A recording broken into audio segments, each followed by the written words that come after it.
Sometimes life does a strange thing. It feels as if it leans a little closer to you. The world around you stays exactly the same.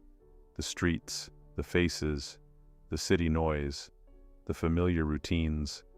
And yet inside, something shifts, as if small lights begin to flicker within this ordinary picture. As if something unseen is trying to get your attention, not loudly, not insistently, almost like a whisper. You go about your day and suddenly you notice a number. It appears on a clock, on a receipt, on a license plate. Then again and again. You are not looking for it, yet it seems to find you on its own. Or you randomly turn on the radio and hear a sentence that answers your inner question with unsettling precision. Or you open a book on a random page and feel as if you are reading a message written specifically for you. Moments like these are hard to explain with logic. Logic prefers straight lines, cause and effect. But here, everything works differently. There is a sense of accuracy. Too accurate, too timely, too perfectly aligned. Most often, this happens when you are standing at the edge of a choice, when doubt lives inside you, when you are unsure which direction to take, or when you have almost made a decision but deep down you are still asking for confirmation. And then something happens. A small coincidence, a quiet encounter, a minor delay that suddenly saves you from a wrong step. Or the opposite. It opens a door you never even thought to look at. Sometimes it looks like an obstacle. You planned one thing and life abruptly closes the path. A meeting gets canceled, a train is delayed, someone does not respond. You feel irritated and ask yourself, why now? But time passes and you begin to see that this delay diverted you from something, or led you toward something else, and you catch yourself thinking, was this necessary? At other times it feels like a gift. You unexpectedly find the exact information you need. A message arrives from someone you were just thinking about. You meet a person at the strangest moment, and a single conversation changes the direction of your thoughts. As if the world quietly places keys into your hands. But here is the central question. If these truly are signs, if these are genuine hints, why do they speak in such a strange way? Why not directly? Why not a clear message saying, do this or go there? Why is everything veiled? Why does it feel like a language of symbols? And here I want to ask you directly, as if we were sitting side by side in silence. Why do the same symbols appear again and again, as if the world repeats the same thought until you finally hear it? Why do some dreams carry the feeling of a message? Not just images from the subconscious, but something alive, meaningful, almost sacred. Why do you sometimes wake up after a dream, knowing it was not random? And why do certain coincidences strike the heart more precisely than the words of people closest to you? We often call this chance, because it is easier. Chance demands no responsibility. Chance does not force reflection. Chance does not change the way we see the world. But what if this is not imagination and not coincidence? What if reality truly speaks to us? Just not in the language of human sentences, but in hints, in images, in synchronicities. If you allow this thought even for a moment, the world begins to feel different. It stops being a cold machine of events. It becomes a living space filled with meaning. And within this space, you are not alone. And this is where things become truly interesting. Because if messages exist, then they can be understood. You can learn to distinguish between the noise of life and a subtle signal, between the anxiety of the mind and a quiet inner guidance. In this video, we will explore 3 main forms of such messages: signs in everyday life, dreams, and synchronicities. We will do this calmly, without fanaticism and without dogma, not to convince you to believe, but to offer you a clear inner compass. But before we move into signs and dreams, it is important to understand one thing: who these messages are attributed to, what people mean when they speak of higher powers, and why almost every tradition in the world carries the idea that human beings are connected to something greater. When a person encounters something they cannot explain, they almost always give it a name. This is how the human mind works. A name reduces fear. It allows the unknown to fit at least loosely into a frame of understanding. That is why in different cultures and traditions, the same phenomenon is called by different words. Some call it the universe. Others speak of a higher intelligence. Some refer to spiritual guides or angels. Others experience it as a field of consciousness in which we all exist. The names change, but the essence remains strikingly similar. In all of these views, there is one shared idea. A human being does not exist separately from the world. We are not closed off within ourselves. We are part of something larger, like a cell within a living organism, like a note within a melody, like a wave within the ocean. Here it is important to make one thing absolutely clear. This is not about religion, not about belief in specific images or dogmas, not about rules or prohibitions. It is about a principle of interaction, about the idea that human consciousness and the reality around it are in constant dialogue, even when a person is not aware of it. Higher powers in this understanding are not beings with wings and not voices from the sky. They are more like a level of reality that exceeds our ordinary perception, a level where causes and effects connect, where the entire path is visible, not just the next step. Imagine an ant crawling along a pattern.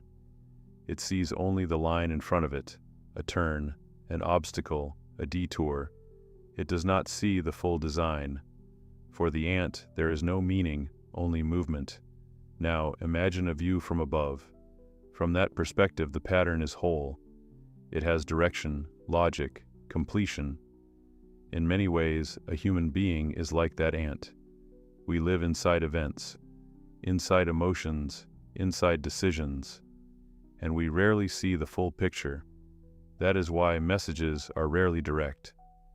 Direct intervention would disrupt the structure of the path itself. It would take away experience. It would take away choice. If higher powers spoke to us plainly, do this or do not do that, we would stop learning. We would stop feeling. We would stop taking responsibility for our steps. And the path of the soul is built precisely on choice, even on mistakes. That is why the language used for communication is the language of symbols, of hints, of coincidences, of images, of things that can be noticed or ignored, of signals that preserve space for free will. A symbol does not command, it suggests, it highlights. It says, pay attention here, reflect on this, look deeper. There is one more important idea. Higher powers are not somewhere far away, not above us, not outside of us. Many traditions agree on one thing. The connection runs through a person's inner state, through intuition, through a sense of resonance, through moments when everything inside becomes calm and clear. A person is not isolated. We are part of a larger system, and this system is not hostile. It does not punish, it responds, it reflects, it guides, but it does so very subtly. That is why it is so easy to confuse a true sign with an ordinary event. And that is why many people either fail to notice messages at all or begin to see them everywhere and lose their grounding. To avoid falling into either extreme, it is essential to learn how to recognize the language of reality itself, the language the world most often uses to speak to us in everyday life. And now we move to the most common form of such messages, to signs that appear in daily life, to those small details we are used to passing by without ever lifting our eyes. If higher powers truly communicate with human beings, it would be logical to assume they do not do so in abstract realms, but right here in ordinary life. Not through special rituals, but through what surrounds us every day. That is why signs most often appear in very mundane forms, so ordinary that they are easy to overlook or dismiss. A sign does not have to be mystical or frightening. It can be an event that suddenly takes on personal meaning, something that resonates inside you, something that gently presses an inner button of attention. One of the most common examples is repeating numbers. You glance at the clock and see the same sequence again. You open a receipt, an order number, a page, a ticket, and there they are once more. A number by itself means nothing. Meaning arises when repetition coincides with your inner state, with a question, with doubt, with a moment of choice. It is important to understand the sign is not in the number itself. The sign is in the fact that you noticed it. Something within you was quiet enough at that moment to register the repetition, and that already says something about your state of awareness. Another common language of signs is words and phrases. You may hear them in a conversation between strangers, in a song, in a movie, in a casual remark spoken in passing. And suddenly that phrase breaks through your inner defenses. It lands exactly on the theme of your thoughts, not because it is magical, but because it arrived at the right moment. Another form of signs comes through obstacles, breakdowns, delays, plans falling apart. We usually perceive these as irritation, as interference, as something negative. But very often a hint is hidden precisely in these moments. You intended to go somewhere, but something did not work out. You wanted to take a step, yet circumstances seemed to close the door. If this happens once, it may be coincidence. But if it repeats, it is worth pausing. Perhaps the path is not right at this moment. Perhaps you are being invited to stop and reconsider the direction. Sometimes a sign arrives through unexpected meetings. You run into someone you have been thinking about for a long time, or you meet a person who voices a thought you were afraid to articulate.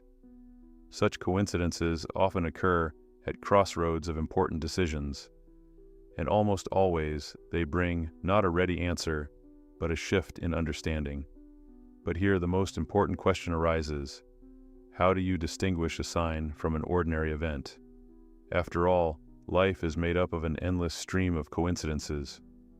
The key lies not in the external event, but in the inner response. A true sign does not create agitation. It does not shout. It does not frighten. It brings a sense of recognition, a quiet inner yes, or, on the contrary, a clear inner stop. If after an event you feel calmer, clearer, more grounded, it may be a sign. If instead there is anxiety, haste, a compulsion to urgently decide something, it is more likely the mind at work, not a message. There is one more important feature. Signs rarely come without context. Most often they appear at moments of choice, when a person stands between the old and the new, between the familiar and the unknown, between fear and honesty with oneself. A sign does not decide for you. It simply illuminates a direction, like a road sign in the fog. It does not force you to turn. It merely shows that there is a turn here. And when you learn to relate to signs calmly, without expecting miracles, and without trying to control the process, reality begins to speak more clearly. Not more often, but more intelligibly.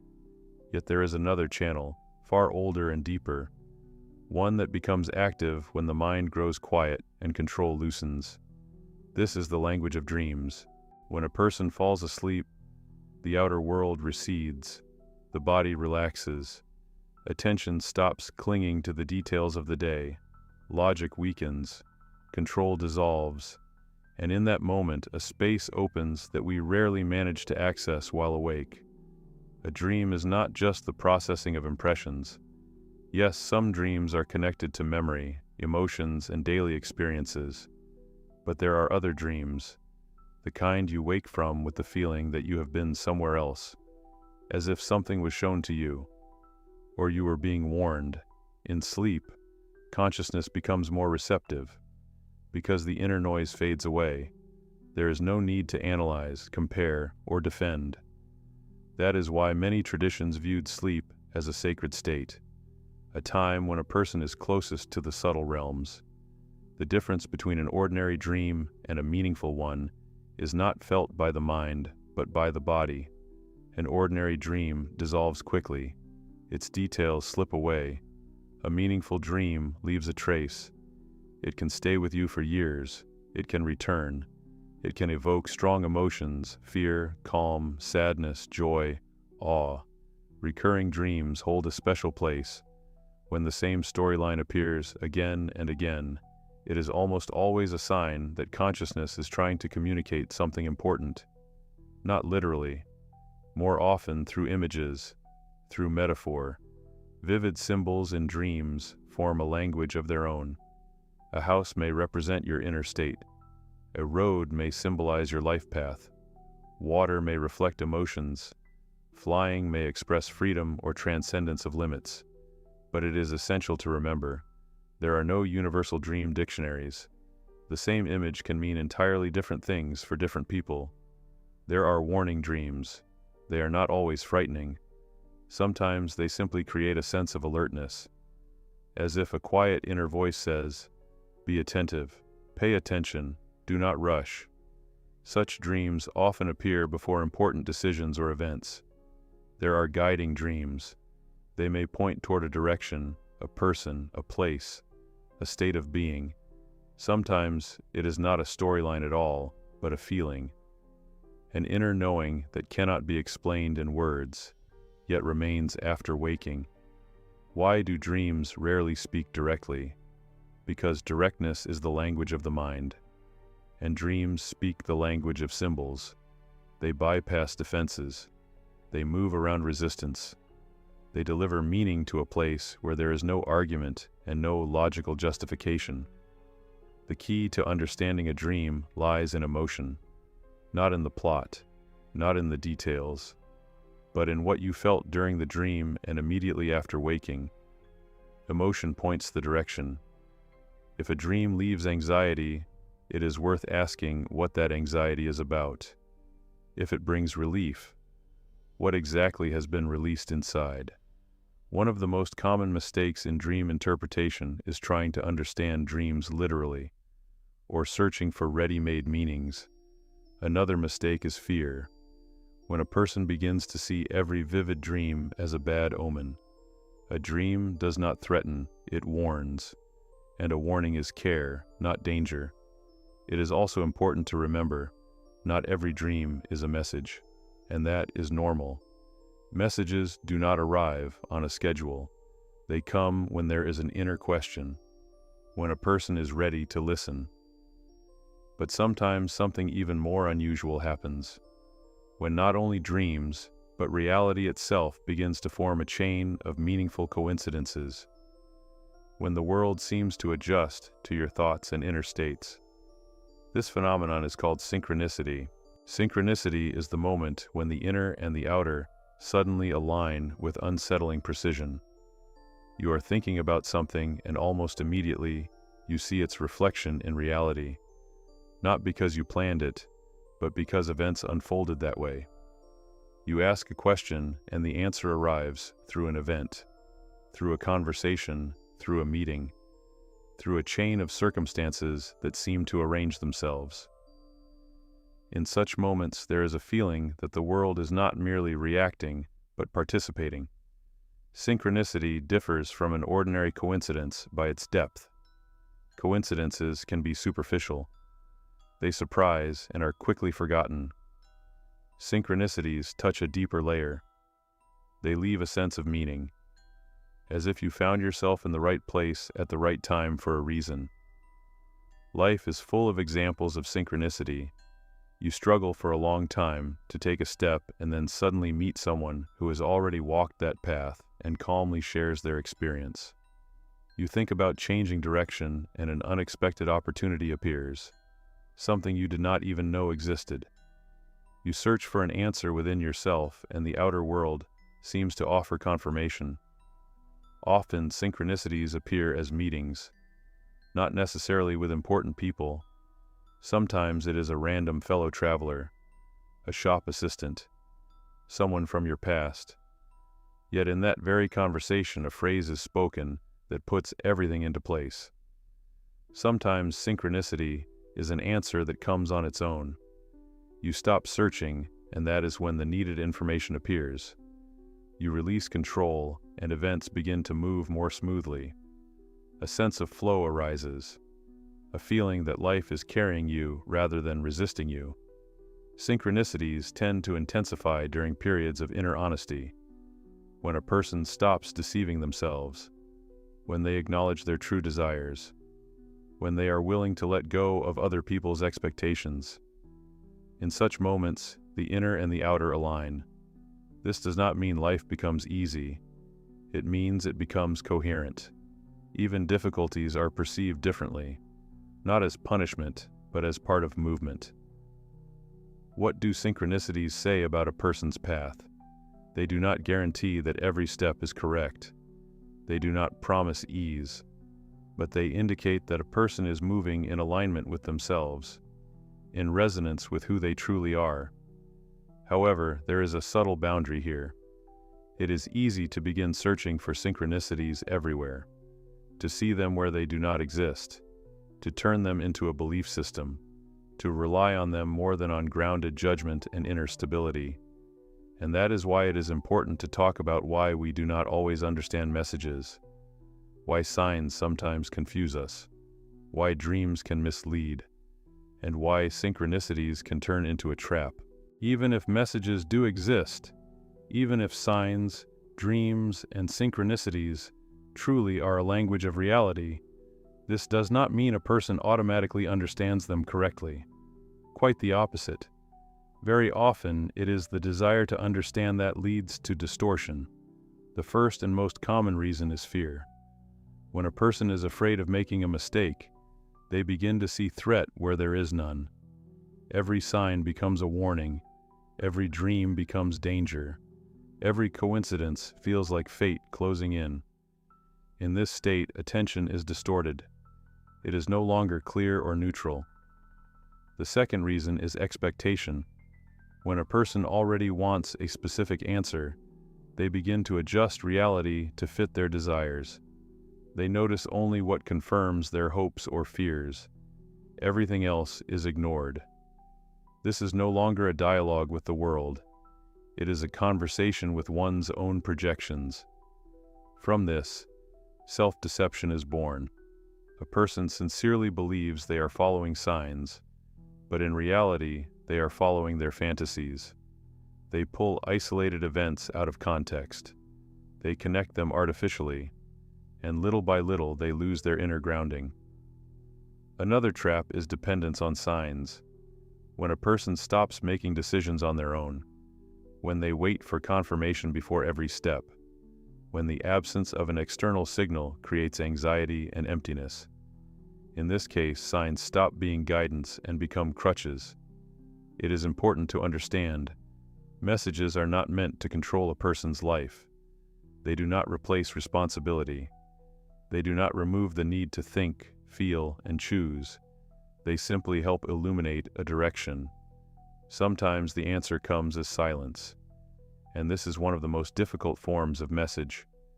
When there are no signs, no dreams, no synchronicities, during such periods a person often feels lost. But silence also has meaning. It says, pause, stay with yourself. Do not look outside for what must mature within. Inner state plays a crucial role. A tired, anxious, tense mind distorts any signal. It either exaggerates it or dismisses it entirely. That is why, before searching for signs, it is essential to restore inner quiet. Here we arrive at a very subtle distinction: the difference between intuition and anxiety. Intuition is always calm, even when it warns, even when it says no. Anxiety always rushes. It demands immediate decisions. It frightens with consequences. If a message creates panic, it is not a message. If it brings clarity, even uncomfortable clarity, it is worth listening. Understanding this distinction is the key to a mature relationship with signs. Without mystification, without dependence, without fear, And now, having explored the main mistakes and distortions, it is time to talk about how to truly learn to hear and recognize messages calmly, consciously, without extremes. The ability to hear messages is not a gift and not a special talent. It is a state of attention. It cannot be forced. It cannot be rushed. It can only be created within. The first step is slowing down. When a person lives in constant haste, the world turns into noise. Signs drown in the stream of tasks, thoughts, and irritation. Slowing down does not mean stopping life. It means returning presence, being truly here, in this day, in this moment. Attention is a doorway. The quieter it becomes inside, the easier it is to notice what once slipped past. Many messages do not appear more often. They simply become more visible. The next step is observation without immediate interpretation. This is crucial. When something unusual happens, there is no need to search for meaning right away. No need to ask, "What does this mean?" It is enough to notice, to acknowledge, to hold it gently in awareness. Meaning often reveals itself later. Sometimes the next day, sometimes weeks later, sometimes through an event that connects everything into a single whole. Hasty interpretation almost always distorts the message. Trusting the inner response is another key. Not thoughts, not logic, but sensation. A true inner response is gentle. It does not demand proof. It does not argue. It simply exists. If a quiet sense of rightness arises inside, or on the contrary, a clear inner no, it is worth taking into account. Even if the mind disagrees, even if fear is present, keeping a journal of signs and dreams can be very helpful. Not for analysis, but for recording. Writing down what repeats, what touches you. Over time, connections begin to appear. Not imagined ones, but natural ones. This develops sensitivity without drifting into fantasy. It is also important to learn how to ask questions rather than make demands. Not asking, "Give me a sign now," but asking, "What should I pay attention to?" This approach leaves space for an answer and respects freedom of choice. Gratitude enhances clarity. Not because anyone demands gratitude, but because gratitude shifts focus from expectation to acceptance. When a person feels grateful, tension dissolves, and in a relaxed state, messages are perceived more clearly. And perhaps the most important principle, messages come to those who are ready to listen, not to those who desperately search. Readiness means honesty with oneself, the ability to accept any answer, even one you do not like. When a person stops fighting reality and begins to cooperate with it, dialogue becomes natural. At some point, a person realizes one simple yet profound truth. They were never separate from the world. They were never outside the dialogue. The connection has always existed. Attention was simply directed elsewhere. Messages do not suddenly appear. They are not activated on demand. They flow through life continuously, through events, through dreams, through encounters, through pauses, through the silence between thoughts. It is important to understand, these messages do not make choices for a person. They do not take responsibility for one's life. They do not tell you how to live correctly. They only illuminate direction, like a soft light in a dark room. It does not lead you by the hand. It simply shows where the walls are. Free will remains central, always, even if a sign was obvious, even if a dream was vivid, even if a synchronicity struck with uncanny precision. The decision is always yours, and that is exactly where the value of the path lies. The world does not punish mistakes. It responds to inner state. It reflects what lives inside. And when a person is willing to look honestly, the reflection becomes clearer. Perhaps after this video you will begin to notice a little more. Not miracles, but meaning. Not magic, but connection. And if that happens, it is important not to rush to conclusions. Simply observe, simply listen, simply be. I want to leave you with a few questions. not to answer right now, but for quiet reflection. What in your life repeats itself too persistently to be random? Which dreams return to you again and again? In which moments did you feel you were in the right place at the right time? And if you allow yourself not to search for immediate explanations, but simply remain attentive, the dialogue will continue on its own, because reality is already speaking to you. The only question is whether you are ready to hear it.